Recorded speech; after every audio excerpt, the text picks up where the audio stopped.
Okay, up until now, we have been using differentiation with kind of whole, clear, simple, easy numbers, but we've never actually had to approximate any functions or values of functions using like weird, awkward decimals. And that's what I want to do today. So I was originally going to pass this lesson. I know that you know how to write the equation of a tangent line at a point, and I don't really want to go into that today. What I do want to go into is linear approximations. So if we were given a function here with this purple line, and we wanted to find the value here at, I don't know, whatever, I can call this point C, and I guess I'll call this point, I don't know, J. That doesn't mean anything, but I could find what is the value here at C on our function. Well, I can use that tangent line really close to it, our pink line, and I need to find this little difference of that space right in between to know what this approximation is, right? So I'll show you this in action. It'll make a little bit more sense, but in order to use this, we're going to say f of x, the value we're looking for, that is approximately f of a known value, plus f prime of a, the derivative of that known value, times x minus a, that known value. So let's actually do this in action.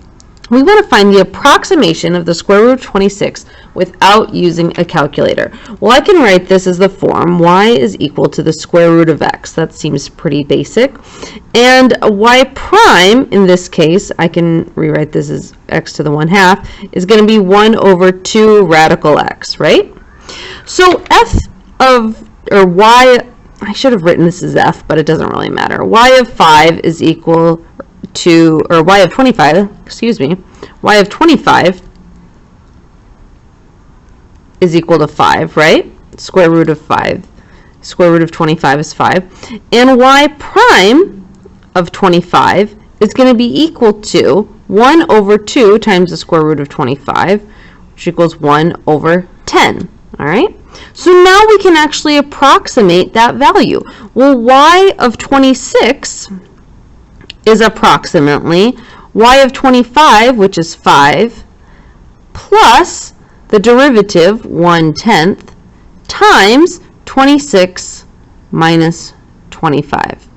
So that's going to be 5 times 1/10 times 1, or plus, excuse me, is just 1/10, and I guess I could, so it's 51 over 10, which is about 5.1. And actually, if I go to my calculator, I can test this. Let's go to our calculator, and the square root of 26 is 5.0999, or 0.990195514. You can see we actually got very close to our answer, right? We approximated this. So let's do a few more here. All right, we are given f of 1 equals 2 and f prime of 1 equals -2, and we want to estimate the following function values.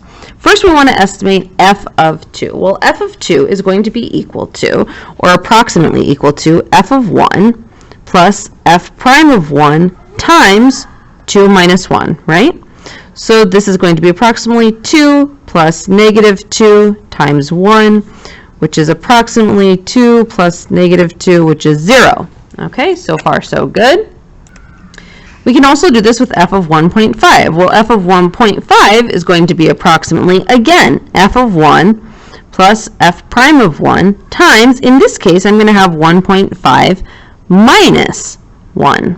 So I'm going to have 2 plus -2 times 0.5, which is going to be approximately 2 plus -2, oops, why am I rewriting that?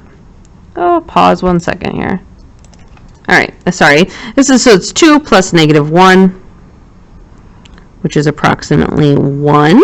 Okay, and finally we can do f of 1.25. Well, that's going to be, once again, f of 1 plus f prime of 1 times 1.25 minus 1. So we have approximately 2 plus -2 times 0.25. I guess I'll do this with fractions, plus -2 times 1/4. So what would that be? A -1/2. So 2 minus 1/2 is 1 1/2. Looks good to me. All right, so that should make sense. Hopefully it's pretty clear to you. We just have a short assignment on this to practice. If you have any questions, leave them in the comments, and I'll see you in class. Bye!